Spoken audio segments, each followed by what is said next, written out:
The tape looked ordinary. Just a dusty old cassette, its label written in shaky handwriting. Do not listen. It kills. Most people would have thrown it away, or maybe laughed it off as some sick joke. But for a journalist like Daniel, curiosity wasn't just a habit, it was his job. And this strange tape, left on his desk without a note or explanation, was the kind of mystery he lived for. It was late, the newsroom half empty, the glow of computer screens flickering against walls lined with forgotten stories.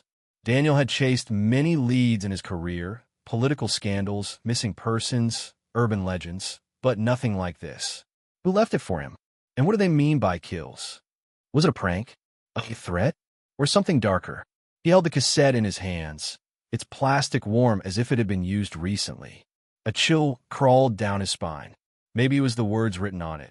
Maybe it was the silence of the newsroom, but something about the tape felt wrong, like it wasn't meant to exist. Still, journalists aren't known for turning away from the unknown. If there was a story behind this tape, Daniel was going to find it. He set up his old recorder on the desk, the kind he hadn't touched in years, dust clinging to its edges. With each click of the machine, the tension in the room grew heavier, like the air itself didn't want him to press play. Daniel's hands shook as he hovered over the button. His heartbeat thumped in his ears louder than the newsroom clock ticking away. He thought of all the times he had followed leads that turned out to be nothing. Hoaxes, urban myths, stories too wild to be true. Maybe this was just another one of those. But what if it wasn't? He pressed play. The machine clicked, the reels began to spin, and for a split second, only silence filled the room. Daniel leaned closer, holding his breath, waiting for words, music, anything. Then, faintly, a voice began to whisper. It wasn't a voice he recognized. It wasn't even human. And that's when Daniel realized maybe he should have listened to the warning. The whispering on the tape crawled into Daniel's ears like smoke, faint and distorted, as though it came from somewhere far beyond the room. He couldn't make out words, not fully, but the sound carried weight, like voices pressed together, overlapping, fighting to be heard. He yanked his headphones off, his breath uneven. The newsroom was silent again, yet the sensation lingered, like the whisper had slipped under his skin.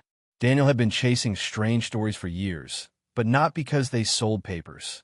His obsession with the unexplained came from something deeper, something he never admitted to anyone at work. When he was 16, his older brother vanished. No note, no sign of struggle, no explanation. Just gone. Police treated it like a runaway case, but Daniel never believed it. All he had was a memory. The night before his brother disappeared, Daniel swore he heard him talking his room to no one. A low voice, the same unnatural tone he had just heard on the tape. That was what made his hands tremble now. This wasn't just another strange lead. This was personal. He pulled the tape out of the recorder, staring at the warning again. Do not listen. It kills. He thought about the person who left it on his desk. Someone knew him, knew his past, knew this tape would hook him. But why him? Why now? As the hours dragged past midnight, Daniel replayed the moment he found the cassette. It had been sitting there on his cluttered desk between two piles of paperwork. No one in the office claimed to have seen who put it there. Security cameras showed nothing unusual. Whoever delivered it didn't want to be known. The more he thought about it, the more questions piled up. Was the tape linked to his brother's disappearance? Could the whispers belong to other missing voices? And what did it mean when the label warned of death? He reached for his notebook, scrawling thoughts and theories in messy handwriting, the same way he did with every case. But no theory explained why. Even after he stopped the tape, he could still swear he heard faint murmurs, like echoes clinging to the walls. Every instinct screamed at him to walk away. But the part of him that had never stopped searching for his brother, the part that lived on unanswered questions, refused to stop. If this tape held answers, he had to follow where it led, no matter how dangerous. Daniel slipped the cassette into his bag, grabbed his coat, and headed for the exit. The empty newsroom hummed with silence. Just before he turned out the lights, he thought he saw something, a shadow by the window, still as a statue. But when he blinked, it was gone. He told himself it was nothing. He told himself he was tired. But deep down, Daniel knew the real story had only just begun. Daniel's car engine rumbled as he pulled out of the dark parking lot. The city streets were nearly empty, washed in orange streetlight and rain-slick reflections. His grip on the wheel was tight, his mind louder than the engine. Every journalist learned to separate themselves from their stories, to stay objective. But this wasn't just a lead anymore. It was something he couldn't untangle from his past. Halfway home, his phone buzzed. A message from an unknown number lit up the screen. You listened. That's how it begins. Daniel's heart dropped. He nearly swerved before pulling the car to the curb. His first instinct was to call the number back, but his gut said not to. Whoever sent it knew he had played the tape. They were watching him. The message wasn't the only thing gnawing at him. It was the whisper. Even now, driving through the city, he could swear he heard it under the hum of the tires, faint, like someone murmuring through static. He turned the radio on, then off, but the sound remained. When Daniel finally reached his apartment, the lights felt too bright, the walls too close. He tossed his bag on the table, staring at the cassette like it was alive. He poured himself a drink, something to quiet the shaking in his hands, but it didn't help. That's when another memory surfaced. His brother's disappearance wasn't the only strange thing. Months after his brother vanished, their mother had burned a box of his belongings in the backyard. When Daniel asked why, she said, "Some things don't belong in this world."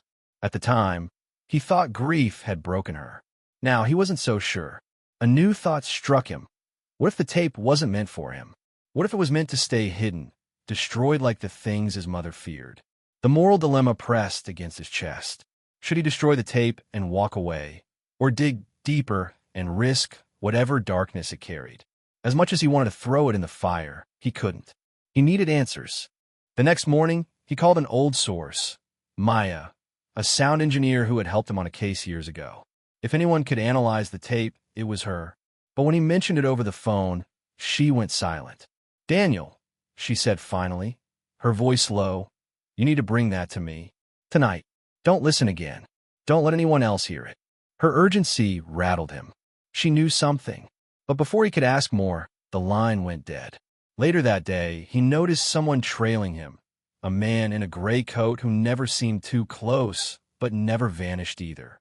At first, Daniel thought paranoia was getting the better of him. Then he saw the same man across from his building that night, smoking under a flickering street lamp. The conflict was no longer just about the tape. Someone was watching. Someone who didn't want the truth uncovered. And for the first time in years, Daniel wondered if his brother hadn't vanished by choice at all. Daniel met Maya in the back of her studio, the place cluttered with wires, mixers, and old equipment humming in the dim light. She locked the door behind him, her eyes darting toward the street as if expecting someone to follow. "Where is it?" she asked. No small talk. No words. Daniel placed the cassette on her desk. She didn't touch it. Instead, she slipped on gloves like it was toxic. "I've seen one of these before," Maya whispered. "Years ago. A reel-to-reel tape, different format, but the same warning. The voice on it wasn't human. They say it's a recording that doesn't capture sound. It captures something else. Something alive." Daniel's stomach tightened. Alive? It's just whispers. Distorted noise. Maya shook her head. Noise doesn't follow you after you stop listening. Her words hit him hard. He hadn't told her about the lingering whispers, or the message, or the man in the gray coat. "How do you know all this?" Daniel pressed. Maya hesitated, her hand hovering near the machine. "Because the first tape I worked on, the person who brought it to me died 3 days later." Silence. Heavy. Daniel's pulse thudded in his ears. She loaded the cassette carefully, the reels spinning. The whisper filled the room again, louder, layered with faint screams buried beneath. Maya leaned closer to her monitor, adjusting frequencies. "There," she muttered, hidden under the noise, patterns, almost like coordinates. Daniel bent closer. For the first time, he could almost make out words forming between the distortion. Not random, deliberate. And then his blood ran cold. His brother's name. Daniel staggered back, his throat dry. The whisper wasn't random at all. It knew him. Before he could process, the studio lights flickered. A loud bang outside. Someone was at the door, pounding, rattling the frame. Maya ripped the cassette from the player, shoving it back into his hands. You shouldn't have brought it here. They followed you. Who? Daniel demanded. The pounding grew harder. The door handle twisted violently. The people who keep these tapes buried, Maya hissed. You need to run. Now. Daniel clutched the cassette, his breath ragged. The whispers grew louder in his head, bleeding into words he couldn't fully understand, urging, taunting, warning. The door cracked. A hand shoved through the opening. Gray sleeve. The man from a street lamp. Maya's voice rose, panicked. Daniel, don't let them take the tape. Daniel froze between two choices. Run with the tape or stay and fight for answers. Either way, the truth was seconds away from breaking open. And the real danger hadn't even begun. The door burst open. Daniel stumbled backward as the man in the gray coat forced his way inside. Maya grabbed a wrench from her desk, her hands shaking but her stance defiant. Stay behind me, she whispered. But the man didn't attack. He raised his hand slowly, palm outward like a warning. His eyes locked on Daniel, not on Maya, not on the studio equipment, just him. You don't understand what you're carrying, the man said, his voice low but steady. That tape isn't a curse. It's a map, and they'll kill you before you learn where it leads. Maya spat back, liar. I've seen what it does. I watched it destroy someone's mind. The man's gaze didn't waver. Or maybe you saw what they wanted you to see. Ask yourself, who gave you that first tape? Did you ever question why? Daniel felt a tremor of doubt crack through the room. Maya's grip on the wrench faltered. Her eyes darted toward him, just for a second, but that hesitation was enough to make his chest tighten. Maya, he said, his voice trembling, what is he talking about? Her silence said everything. Daniel's mind raced. The way she'd known too much. The way she'd been ready for the cassette. He replayed her words. The people who keep these tapes buried. Was she one of them? Before he could speak, the man lunged. Not at Daniel, but at the cassette. Instinctively, Daniel pulled it close to his chest, stumbling into the corner. Maya swung the wrench, striking the man's arm with a sickening thud. The room erupted in chaos. The gray-coated man shouted, She's lying to you. She's the reason your brother disappeared. Daniel froze. His brother. The whispers. The name on the tape. Maya's face crumbled, torn between denial and guilt. Daniel, I was trying to protect you. If you knew the truth too soon. Too soon? The words echoed like poison. The gray-coated man staggered back, clutching his arm, blood seeping through his sleeve. You want answers? Don't trust her. Follow the tape. It will show you everything. The whispers in Daniel's head surged, louder, insistent, like they wanted him to decide now. His chest heaved. Two choices pulled at him with equal force. Trust Maya, the woman who may have betrayed him, or trust the stranger breaking into his life, claiming to save him. But then came the second twist. From outside, sirens wailed. Red and blue lights flashed through the blinds. Heavy boots thundered toward the studio. Dozens of them. Whoever wanted the tape wasn't sending shadows anymore. They were sending an army. Daniel realized in a sick rush of panic. It didn't matter who was lying. If he didn't escape now, neither side would get the truth.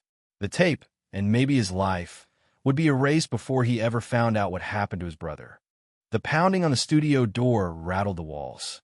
Daniel's pulse hammered as he clutched the cassette tighter, the whispers inside his head screaming louder, pushing him toward a decision he couldn't avoid. Maya's eyes burned with desperation. Daniel, give it to me. If they get inside, it's over. You have to trust me. The man in the gray coat staggered forward, blood trailing down his sleeve. Don't listen to her. Play the tape. It's the only way you'll know the truth. About your brother. About why they fear it. The door splintered. Boots echoed in the hallway. Shouts rang out, commands to move in. Time was collapsing, choices narrowing. Daniel's throat tightened. Every instinct screamed to run, but another voice, calmer, older, rose through the static in his head. His brother's voice. Play it, Daniel. Don't let them erase me again.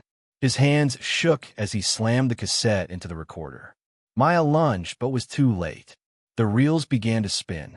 The studio filled with sound, low at first, then rising, not just a voice, but hundreds layered together. They weren't whispers anymore. They were screams, prayers, confessions. Lives erased, memories buried, voices stolen. Daniel fell to his knees, clutching his skull. But beneath the chaos, one voice broke free, clear, familiar. His brother. Daniel, they buried me. But not just me. All of us. The tape is proof. Don't let them silence it. Maya sobbed, dropping the wrench. I try to shield you. If you knew what really happened, you'd never stop running. The gray-coated man pressed his back against the wall, grimacing through the pain. Now you see why they hunt us. That cassette doesn't kill, it remembers. Every soul they erased lives on inside it. The door burst open. Armed men poured in, weapons raised, their commander barking orders. But as the recording played, the soldiers faltered, covering their ears, their formation breaking. Some dropped their weapons, shaking as if haunted by the voices only Daniel could hear. Daniel's brother's voice grew stronger. Tell them the truth. Don't hide it, or I'll be lost forever. Daniel's chest tightened. He could destroy the tape now. In the chase, silence the voices. Or he could broadcast it, risking his own life, but ensuring no one could bury the truth again. His fingers hovered over the controls. He thought of Maya's betrayal, of the man's warning, of his brother reaching out from the static. And then he pressed record on the studio's transmitter. The tape's voices spilled into the airwaves, flooding radios, televisions, and digital streams across the city. Millions heard the cries of the forgotten. The government's secret was no longer secret. Chaos erupted outside. The soldiers retreating, sirens blaring, the city itself awakening with questions no one could silence. The recorder clicked, the cassette's reels slowing to a halt. Daniel slumped against the desk, tears streaking his face. Maya whispered broken, "You've doomed us all." But the man in the gray coat only smiled faintly. No, he's freed them. Daniel's hand trembled as he removed the tape. It was warm, almost pulsing alive. And then, in the quiet aftermath, his brother's voice whispered one last time. Thank you. But this was only the first tape. The city didn't sleep that night. Radios blared, televisions hissed, phones buzzed with fragments of a story no one had ever been allowed to hear. The whispers from the tape were no longer hidden. They were everywhere, demanding to be remembered. Daniel sat slumped in the ruined studio, the cassette still warm in his hands. His head pounded with exhaustion, but for the first time in years, he felt something else, relief. His brother's voice was gone, but not in silence. It lived on now, carried through speakers, woven into the city's restless night. Maya sat across from him, eyes red from tears. She had no excuses left, only the hollow weight of her choices. I wanted to protect you, she said quietly. If you'd known sooner, they would have taken you too. Daniel looked at her, the anger in him softening, though not disappearing. Protecting someone doesn't mean keeping them in the dark. That's not protection. That's control. The man in the gray coat leaned heavily against the wall, his wound wrapped in torn cloth. His face was pale, but his eyes burned with a strange satisfaction. You've torn the curtain, he said. They'll hunt you for this, but they'll never put it back together. Too many people have heard. The soldiers were gone. The authorities had pulled back, shaken by the chaos of voices spilling into their heads. But Daniel knew this wasn't over. One tape had brought an empire to its knees for a night. If there were more, what would happen when they surfaced? He turned the cassette over in his palm. The words "do not listen." It kills still etched in that shaky handwriting. It was almost ironic now. The tape hadn't killed him. It had awakened him. But at what cost? His brother was free in one sense, yet gone forever in another. The city had answers, but also fear. And Daniel himself. He wasn't sure if he just lit a flame of justice or opened a door that could never be closed. Maya touched his arm gently. What will you do now? He looked toward the city skyline, towers glowing, voices still echoing faintly through open windows and car radios. He thought of all the stories he had chased in his career. Truths twisted, silenced, buried. This was different. This wasn't just a headline. It was a responsibility. I'll find the others, he said finally. If there's one tape, there are more. And if the world's going to know the truth, it won't stop here. Silence settled in the room. broken only by the hum of the recorder cooling down. Outside, dawn painted the horizon, soft gold against the chaos of a city forever changed. Daniel tightened his grip on the tape, a quiet resolve hardening in his chest. His brother's final whisper still lingered in his mind. This was only the first tape. And for Daniel, that was no longer a warning. It was a call to action.